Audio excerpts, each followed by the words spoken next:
Well, Dan, according to the lawmakers behind the bill, they're just looking to update a law that hasn't been changed since the 90s before online dating really took off. But investigators say these changes would eliminate important safeguards for consumers, like a provision that keeps them from being locked into a contract indefinitely. These days, finding love is as simple as a swipe on your phone. But what happens when you want to break up with your online dating service? When people sign up for dating services, it doesn't really address the kind of modern experience, which is primarily through the internet. There's nothing in the language that says you can terminate the contract with an email or any other kind of electronic means. Current law states users can cancel their service by mail or telegram.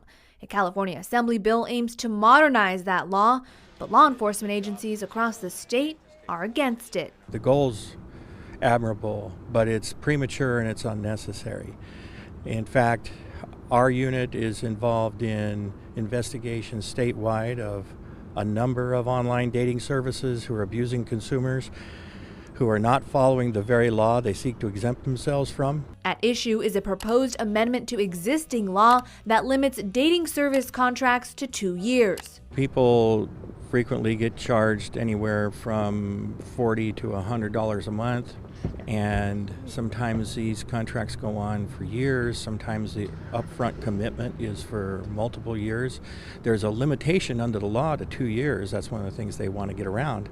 And we think that limitation is very good for consumers. What was once taboo is now a booming multi-billion-dollar industry where more than half of single people in the U.S. have created a dating profile. Before you hit that button that lets them charge your credit card, make sure you understand all the terms that you're signing up for. And it's not just dating services. The Santa Cruz County DA's office is also investigating over 80 cases related to other online services. Aaron, Dan. All right, Bianca, thank you. Well, we do know that the bill would also require online dating sites to have information about dating safety and a means to report behavior of other users on the site. The bill will be heard tomorrow before the Assembly Committee on Consumer Protection.